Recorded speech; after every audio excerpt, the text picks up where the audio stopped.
Greenwater Mirror was put together from half of Tracing Sarah and half of a band called Curved Parts.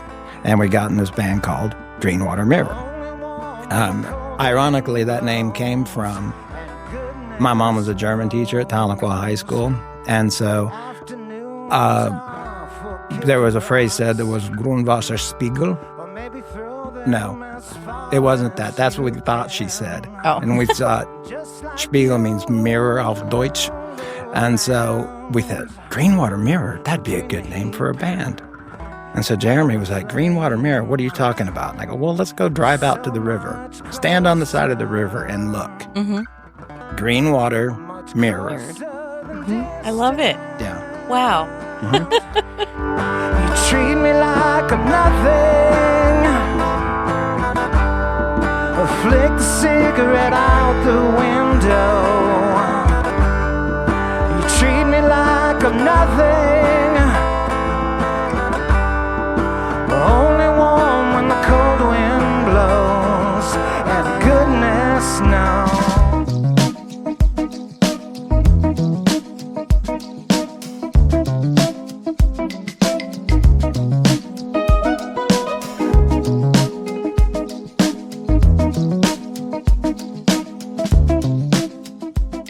Hi, everyone, and welcome to the Tulsa Tempo Podcast. My name is Amy, and I am your host, so thanks for being here with us. Today, we have Jon Malone with us. Jon has several projects in the Tulsa area, so I'm going to let him tell us all about it. So Great. Thanks for being here, Jon. Certainly. Well, for a long time around Tulsa, I have done a lot of solo acoustic shows. That was the main thing I did for a very long time. You could consider it a part-time job from about 2005 to about 2012. I prefer to be in rock bands. I prefer to play original music. I got stuck in that cover scene for a while, and I don't like it. Mm-hmm. I don't like it one bit. And so what I like to do is write. That's what I do. I write rock songs. I write pop songs. I write just ballady songs. And so what we did today at the church studio was with my friend Jon, and that is a group called the Two Factor. So we're going to play some shows over the summer. We're going to have a really good time with it. I'll probably also play some solo shows, with the caveat that if I do covers, they're what I want to do. I don't care about you. And then, pardon me, but the House on Bluff is a rock show, and it does original music. And I mean, it's a great rock outfit. That's great. Mm-hmm. And this was your first time playing at the church with the Two Factor, right? It was. No pressure. Outside in the cold and wind. Yes, but no pressure, right? None. First gig with the new band outside of the church. Yeah, you handled it. I was a bit of an anxious mess day before yesterday, but when Jon agreed to play with me, I was like, so yeah, and everything went good. You got a really good reception there. You know, given Oklahoma's bipolar weather. Indeed. Right. So that kind of now it's over, and now you're just kind of like, whew. Mm-hmm. Yeah, it was all right. You did really well. I've let my hair down. Yes. That's a good way to the put windblown version. So what are some, you have the Two Factor and you have House on Bluff. Mm-hmm. And what other bands are you part of or have been part of? Because you have you have a decent sized catalog. Oh, indeed. In high school, I was in a band called Tracing Sarah. It was just kind of a goofy college rock sort of REM type, pavement type band. We had a really good time, learned a lot about how to write songs and what not to do on stage. Then I got into a serious band, Greenwater Mirror. That was the one with Jeremy. And my wife, Jennifer, was in it. And then we had a couple of different drummers and a couple of different lead guitarists. Paul Benjamin was in that band with us. No kidding. No kidding. And so then I got, after the misfortune happened with Greenwater Mirror, I moved to Tulsa, played in a couple of different bands, tried out my okay, let me see what happens with the cover scene. No, I don't like it. I'm going to go back to writing original songs. And so I had a band called Tranny. I understand now that that's inappropriate, but at the time I didn't really think anything about it. And so we did an album. We were doing it for fun. Mm-hmm. And 004.5 The Edge did this thing called Independence Weekend. They came to the studio to hear a song. They put it on the radio before we were done with the album. And so it was just kind of like, what do we do? Yeah. So we kind of banged it out. It's okay. It's an okay album. All that stuff's on YouTube. Okay. So if you go to Tranny, the album is called Watchalay. You can hear that song Same. Same was the big radio single that we had. Well, how big did it get here in Tulsa? It played more than Independence Weekend. Really? It played, not like regular rotation, but it played pretty often. And so they would have us on the morning shows. I've done all the local TV shows. And, it's just kind of, I know how to do press releases. I'm a networker. That's what I do. And so it's just one of those things that Tranny went for a while until that misfortune happened. And then I got away from music for a while. In 2017, I had recording stuff at my house, and I thought, you know what? I'm going to see if I can write some good songs. And I did, in my opinion. And so I've been searching for a band and finally found it in about 2022 with the guys from House on Bluff. And so we played some shows, went out and did shows in Wichita and Fort Smith just to see, does anybody like this? Is this too old, not current, or what have you? And people really liked it because the energy is really good. Pardon me. And so that's what we've got going on. Wow, that's great. It keeps you busy. And yes, it does. Yeah. That and my 3 daughters. Yeah. So you got the wife, the 3 kids. You have any pets? Yes, a chocolate lab who is neurodivergent. Let's say that. Oh, okay. I like that though. It's kind of different for a lab, but okay. So, let's talk about the songs that you played today. The first one that you did was called Shut In. That was about when you were not feeling very well. So tell me about that time, because that song has, I don't even really know how to put it into words. So I'll let you do it. I used to work in telecommunications. And so there were companies that would just eat each other whole and then just grow and grow and grow and grow. So I was still in it working as a trainer and project manager.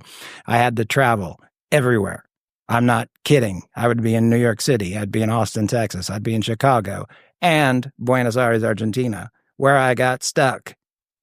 I'm not kidding. Well, I can think of worse places to be stuck. Well, yes, except for I packed for August here. Not February there. And so it was kind of like, oh, gosh. Are there clothing stores around here? So, I did that. And so it was around that time that I got sick. I had pneumonia. And so I found myself just on the couch like you do. And my boss at the time would call me and say, are you going to come in today? And I was, no, I'm not. I'm going to be on the couch. And that's what I encounter a lot is there's a total lack of compassion, especially in the corporate world for employees and even in some small businesses. I've also experienced that. And so that's what that was about. That song, it's describing being sick and the phone call, just leave me alone. So how did that change you at all, as a person? Which part? That experience, being sick, having somebody breathe, the corporate world breathing down your neck. You wrote a song about it, but did did it affect you personally? Like, where what's the word I'm looking for? Like your vibe changed? I felt disgusted, if that's what you mean. Yeah. And so, I took sort of a disdain towards it. And it wasn't long after that I found myself in medical sales. Oh. Right. Okay. Interesting transition, right? Yeah, right? Segue. Goodness. All right, I got to know. How did that happen? I had a friend who used to be in Tracing Sarah with me who was working for a company called Stryker. You might have heard of them if you've been in any hospitals. And so he said, hey, there's this job opening up. You'd be really good at it because you're always playing shows and hooking up equipment. And that's what we do. And said, so why don't I see if I can get you an interview? I got the job. Wow. And it took some nagging because I'm pretty persistent. And so it took some work, but I got there. And then, wow, is that a different world? Really? How so? Well, the speed of the pace of everything in surgery, because this is an in-surgery job, and then just being used to seeing all the things you see in surgery. And then all of the nasty attitudes and the, because anesthesia bills every 15 minutes. So it's all bam, bam, bam, bam, bam. Wow. And when you're the one handling all the equipment and making all the decisions, it's kind of like, well, it takes a while. It took me about 6 months to catch up, to go, oh, I get it. Mm-hmm. That's weird and scary. It is. But within 4 years, I was being paged to rooms to tell doctors how to do surgery. And I'm not kidding. Okay, yeah. Right. Makes me a little uncomfortable. Thank you, God, for my health, Well, I used to tell people, believe me, you want me in your surgery. Yeah. That's funny. So do you miss it?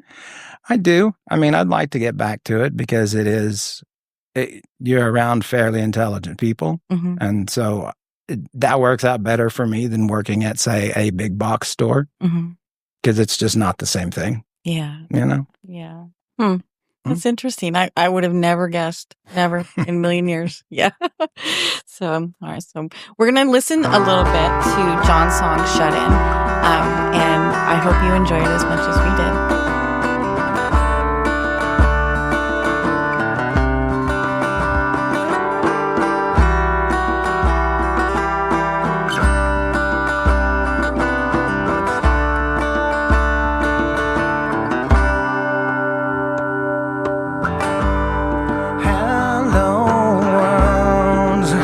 It's good to see you again. Too bad today is not the best day. Pile up the blankets and I score every pillow in the house.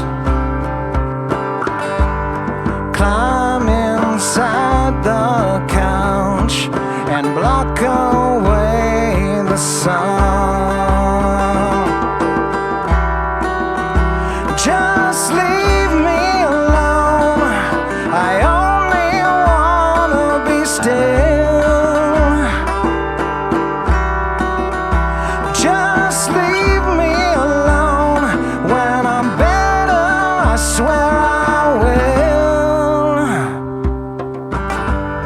Called you today and I said no dice.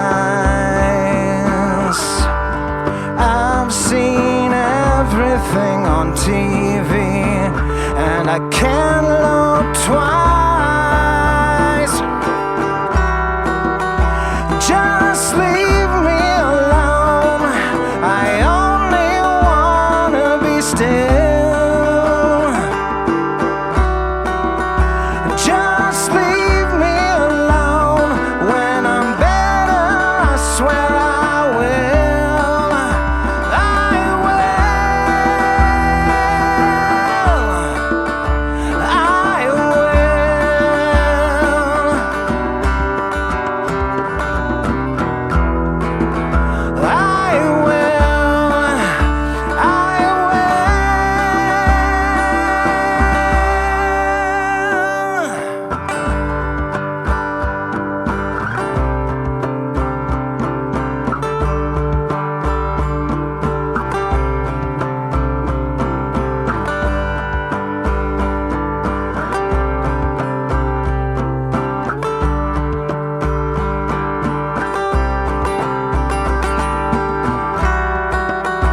Just leave me alone when I only wanna be still. Just leave me alone. When I'm better, I swear I will. Just leave me alone. I only wanna be still. Just leave me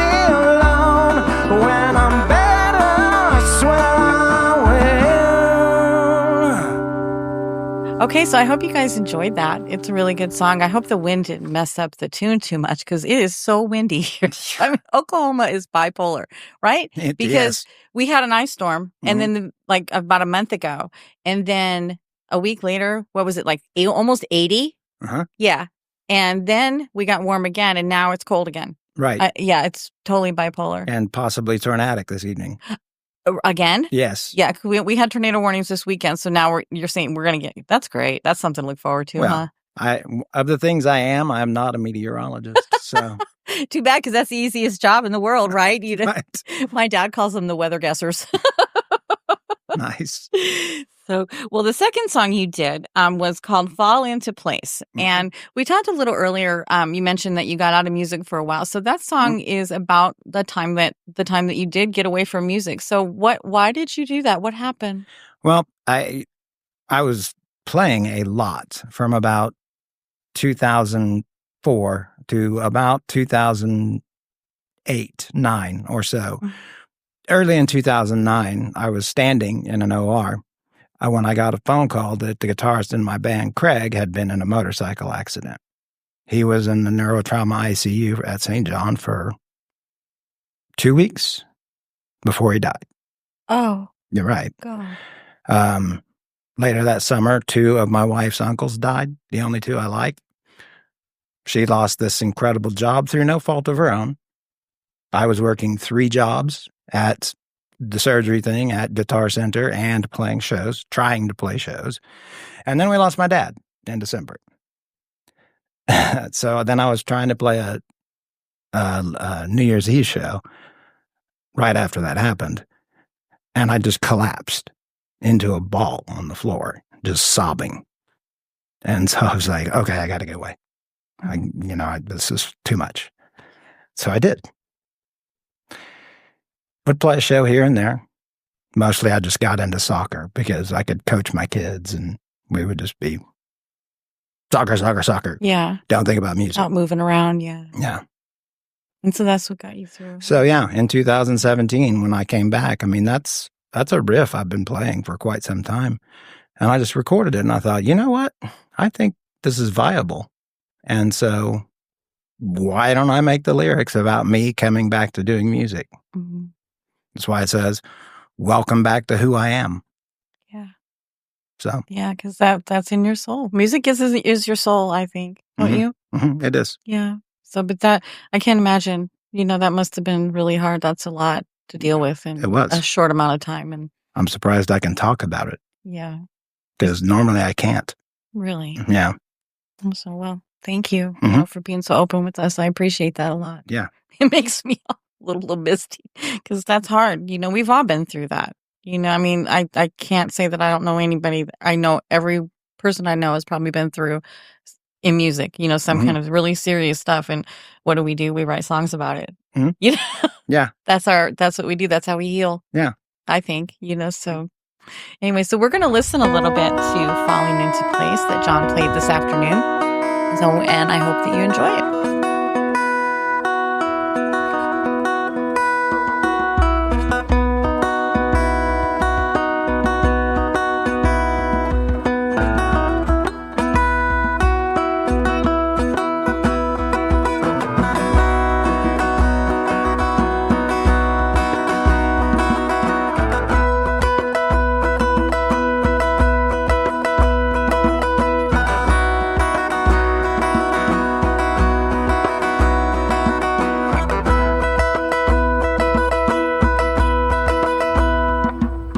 Welcome back to who I am.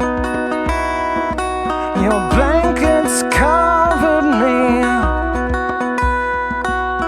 Almost home and I can't pretend that you believe in me.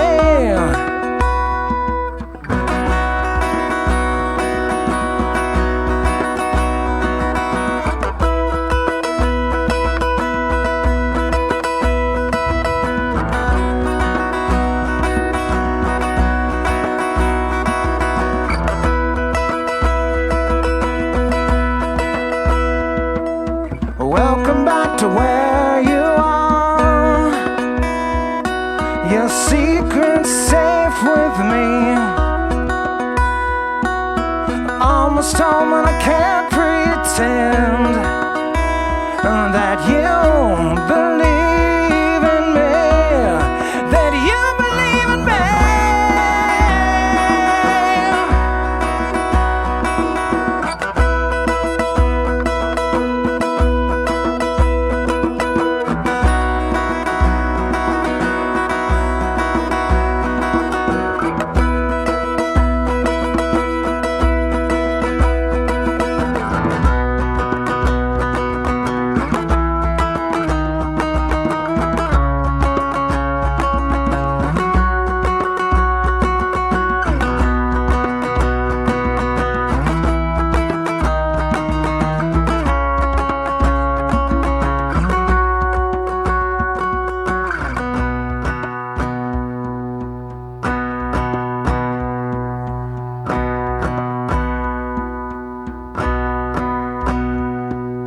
Maybe I'll forgive you, maybe we'll drive away, maybe our lives will fall into place. Maybe you'll forgive me, maybe we'll find a way, maybe our lives will, maybe our lives will.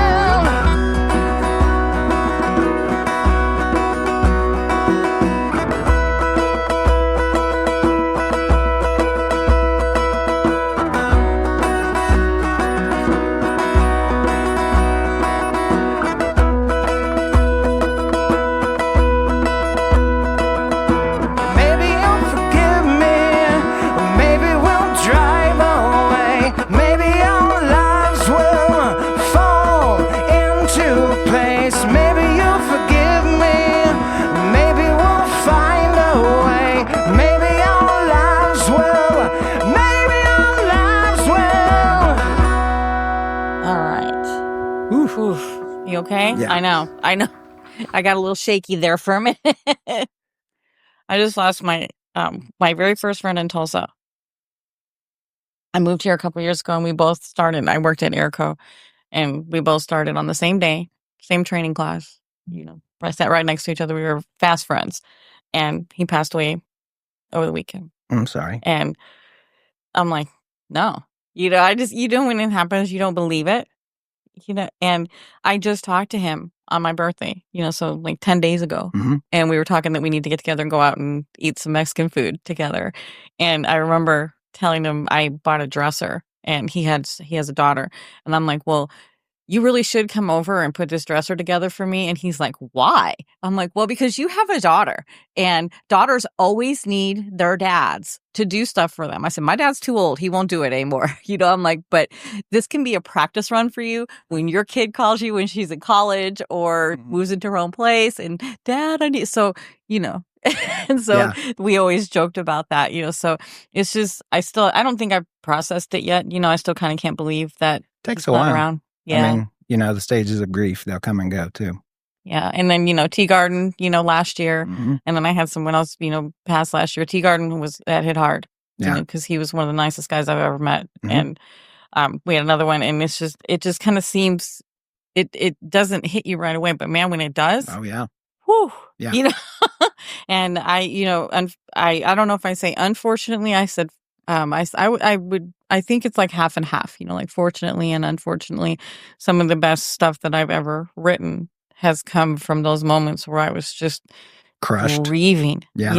I just couldn't wow. Mhm. And it just hits you so hard, and then it's okay. And then something will happen. Something will remind you. Yeah. Something will trigger you. Yeah. And then there it you just, go. man, Yeah. And I wonder, if it's ever going to go away. It gets easier. Mm-hmm. You Like can, I mean, that scar obviously. tissue. Yeah, the scar tissue that, who said that? Rose Kennedy, the scar tissue that builds around your heart. Mhm. The pain's never going to go away, but you develop that scar tissue. And so that's what I think, happens. It just kind of keeps putting the bandage over the wound until it scars up. Mhm. But it's still there. And it's tough sometimes. It really is. And music, I mean, what would I do? I don't know what I would do.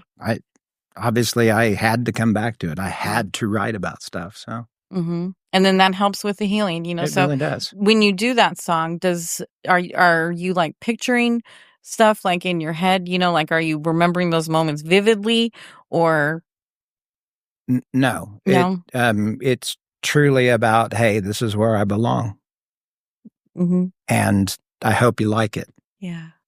So Yeah. Do you think the audience gets that kind of vibe from it? that was the acoustic version. Mm-hmm. When it's the full-on rock version, it's You feel it. mind-blowing. Okay. Because it has this big melody line that goes over it and recurs. It's just, it's like people have this reaction to the band. I love it. So, That's a good reaction. yeah. Yeah. So, Can't believe my eyes. I can't believe what I'm seeing. yeah. Yeah. In Tulsa. Right. So, well, okay. So the third song you did was called So Much Closer Than Distant. Is that correct? That is correct. And I know that this is a bit of a sticky situation, so I will let you go ahead with that. It's a song about abuse. And legally, that's all I can say. Mm-hmm. I can say that the title of So Much Closer Than Distant is how I define trauma, meaning no matter when it happened, it's still going to be in your face from time to time. Mm-hmm. Okay. Yeah, that's tough. Was it tough for you to sing that song? I only do songs when I'm no longer crying trying to do them. Yeah, wasn't this the first time that you didn't cry when you did this song? Nah. There was one. Yeah. Yes, I think so. That was the one, Yeah, wasn't it? I think so, yeah. So we're going to listen to a little bit of that song. And I would strongly suggest you just go see him play it live because that was really good. And just catch that vibe from that. Because I think we've all been through we talked about that before the show. Mm-hmm. Trauma just sticks. Mm-hmm. And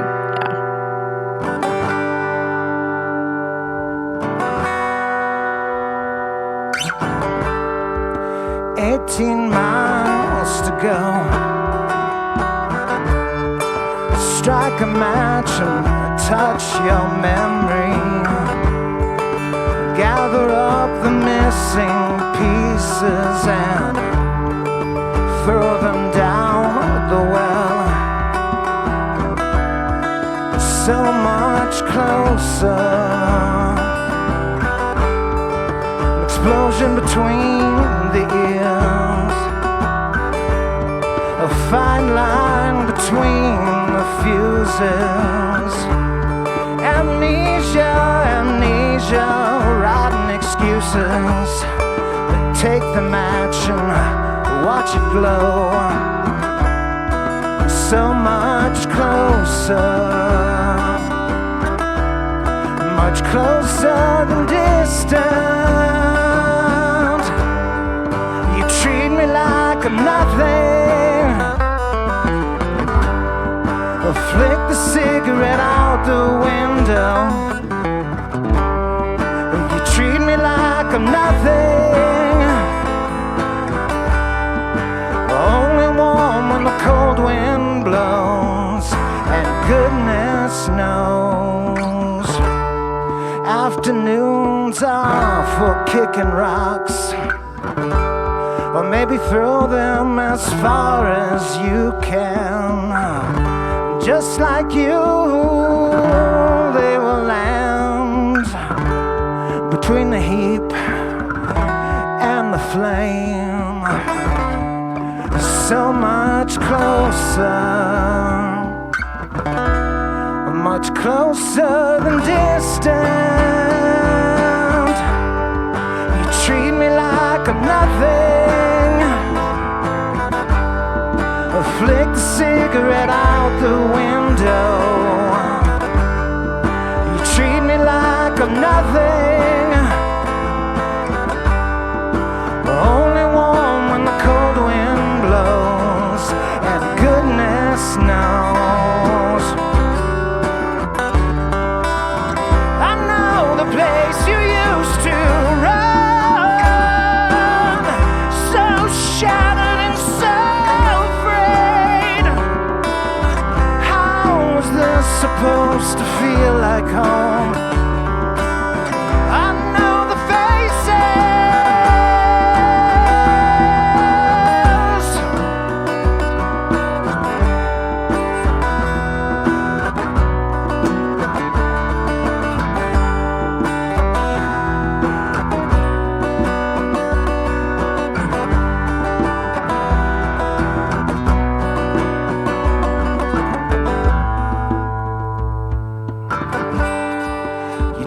me like I'm nothing. Flick the cigarette out the window. You treat me like I'm nothing. Only warm when the cold wind blows. You treat me like I'm nothing. Flick the cigarette out the window. You treat me like I'm nothing. Only warm when the cold wind blows. And goodness knows. I grew up in Tahlequah, and so it just got put together. That's what this song is about.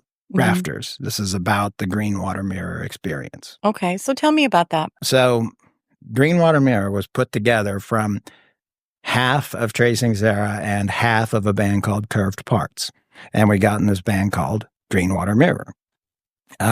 Ironically, that name came from my mom was a German teacher at Tahlequah High School. And so there was a phrase said there was Grundwasserspiegel. No, it wasn't that. That's what we thought she said. Oh. And we thought Spiegel means mirror auf Deutsch. And so we thought, Greenwater Mirror, that'd be a good name for a band. And so Jeremy was like, Greenwater Mirror, what are you talking about? And I go, well, let's go drive out to the river. Stand on the side of the river and look. Mm-hmm. Greenwater Mirror. Mm-hmm. I love it. Yeah. Wow. Mm-hmm. So, I mean, that went on for a while. We played all kinds of places. It went through a lot of incarnations. Had some unfortunate stuff happen. That's how my wife got in the band. She played bass. My wife's name is Jennifer. She's awesome. And so Paul was in the band for a while. Our drummer lived in Stillwater, so we'd have to go get him to play shows and then take him back. And so, we played a lot of shows. We played Dallas. We played Oklahoma City. We played Stillwater. We played Fayetteville. We played all kinds of places. And we really had some great, great music. People loved our shows. Why the song is called Rafters is because Jeremy, the singer, would literally climb out on the rafters at Granny's attic and swing from the rafters with a microphone, still singing, swinging from the rafters. And the candle burned out, oh, so long ago.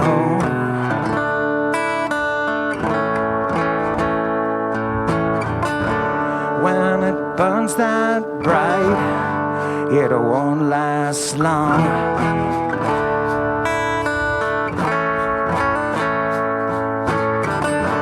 People drove for miles around my hometown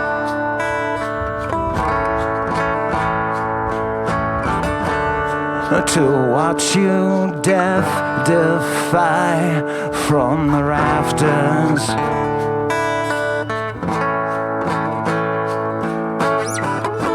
Oh, these eyes, they will never unsee the beauty that you meant to me, but it's gone.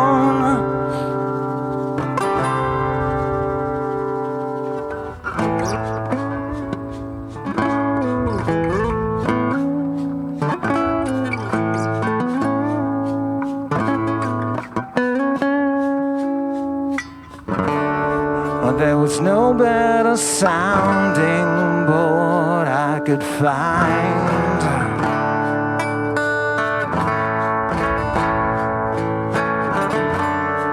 We set a puppet on fire in my dad's class.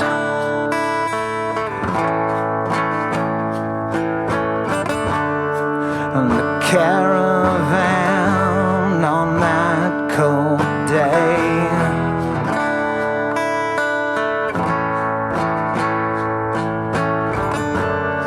to see that you'd finally fallen from the rafters.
beauty that you meant to me.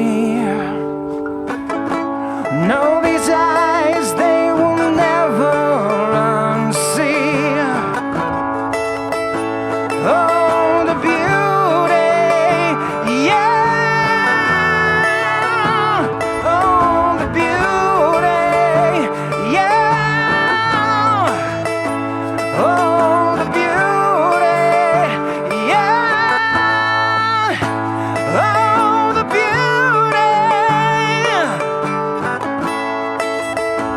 Oh, the beauty is gone.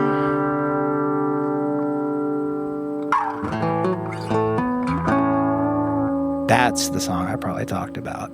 Not, it took me a Yeah. long time to not cry when playing it. And my fingers were really cold out there on Mhm. stage, so it was very difficult to play some of the parts. Mhm. But you get the gist. Yeah. But people really like it. Now, when we play that with the band, That's It- another one that. yeah, exactly. That's great. It's a good one. Did with Jeremy? Did you see that coming, or what happened? I mean, I saw the substance abuse. mhm. I saw the self-harm evidence. I saw, I knew stories. I knew that he had been in some facilities. But he seemed to have it together. My dad and I talked him into getting into college. He enrolled at NSU. He was in classes there. Yeah. One of the first days of class, he had a brassiere and a sports jacket on. That's what he wore to class. I love it. He was an interesting fellow. That is so funny. Mhm. So that was that. And there's still some Greenwater Mirror out on YouTube and SoundCloud. Really? Mhm. Wow. With him on it. Mhm. Huh. So, and how did that, when that all went down and the band kind of disassembled, how did that affect you? Well, I didn't understand grief. Mhm. And so I just was numb Mhm. for years. And that's how it affected me. Yeah. And you just the scar tissue built up and you just kind of came around, huh? Well, it's 20 some odd years Yeah. later. And that's the still only raw. way. Mhm. Like, 'cause I have a song about Craig who died in 2009. I couldn't play it today. You know why? Hmm. I tried to play it earlier and ended up crying. So I was like, nope, not ready. Yeah. That's so sad. Hmm. It's sad, but it's cool because again, that emotion that, music can invoke, and even just writing, just, you could just start bawling, just writing, just thinking about it, in your words. And it just seems to flow sometimes, Mhm. when you remember. And you always seem to remember like the happy stuff, like swinging from the rafters Yeah, and exactly. wearing a bra the first day of school. That's great. Right, well, one of the stories in Rafters is Jeremy and another friend of mine were in a puppetry class. Yes, my dad taught a puppetry class Oh, how cool. at NSU. How cool. So the final project, you had to do a puppet show. In our puppet show, we did Chicken Little. I did Chicken Little. It was a KFC box with a styrofoam head. It was pretty funny. But the finale was we dipped a puppet in lighter fluid. No. Yes. And then Jeremy's hand came out from the oven with a lighter, and we lit the puppet on fire. And we also had a bucket of water right there. So fire out. You guys. My dad was not happy. I imagine that. Yeah. Right. Oh my gosh. But that's the line in the song. So We set a puppet on fire in my dad's class. that's crazy. Mhm. Funny though. Well, That's a great story. That is a great story. What a great memory too. oh, yeah, probably as irresponsible as we could have been. Damn memorable, though. Absolutely. Mhm. Those were the great memories come from with that irresponsibility. My goodness. Yeah. Is now we're like, we like to say we're older and wiser. I'm like, I don't know about wiser. I'm older. Right. But I'm down pretty much. I'll do it. Yeah. Here, twist my arm. Yeah, I'll do it. Yeah. So tell me about, I know we talked a little bit earlier that you did a demo. Mm-hmm. And so tell me about that. We did the Two Factor that played over there. We did a demo in December. We did it at Brady Street Records. And it sounds pretty good. I mean, album quality for a demo for what it is, because the Two Factor is, I'd call it unique because of just the instrumentation and the emotional nature of the songs. And it is kind of working. We're starting to pick up some interest from booking agents. We got to play at the church studio today. That's right. First time. Yeah. How about, hey, what was your first gig? The church studio. Little feather in the cap, right? Yeah. So that's pretty cool, though. Yeah. We've got some summer stuff brewing and playing a feed store in Sallisaw in May. So feed store restaurant. Feed store / restaurant. Yes. So yes. Well, that's going to be fun. And then, gosh, with all the stuff that goes on in Tulsa, in our area in the summer, with all the festivals and stuff, I wouldn't be surprised if I see you guys several times this year. Well, thank you for saying that. Yeah. Hopefully it will be warmer and less windy. Yes. Well, yeah, then we'll be swatting off mosquitoes. Right. You know? They're like, God, I missed that day at the church. Yeah, pretty much. Remember that day, when I see you again, in the summer when we're sweating, right. I'll be like, John, remember that day? This is the day, John, right. that we were. So, well, thank you so much for taking the time to come on our show today. I really appreciate you. Absolutely. So, and I loved having you on. I love seeing you play. And like I said, I'm not going to be surprised if I see you, multiple times this summer, because I love those summer fests, even though it's hot. Right. I love those outdoor gigs. You just can't. It's just a vibe, and I love it. And I could see you guys just kind of, getting right in there with everybody else that plays them. So there's a lot to do in the summer here. And there's a lot to do, period, in Tulsa if you do music. Even in the 6-state area, and that's kind of the focus at this point, is to get out. To get on the road, yeah. I mean, you have to. And there's so much that goes on in the summertime with the fairs and the festivals and this festival and that festival and this at this park and this park. So, yeah, I have a feeling that we're going to see each other probably pretty often this summer. Because if it's anything like you did today, you're going to get picked up. Oh, well, thank you. Lightning in the bottle. I appreciate that. But thank you again for coming on our show. We really appreciate you. You're welcome. And thank you, everyone, for tuning in. Again, my name is Amy, the Tulsa Tempo Podcast, and we're coming to you from the beautiful Blue Couch Studios, located on Studio Row, right across the street from the church studio. So thanks again, everyone, for tuning in. We appreciate you so very much, and we'll see you next time.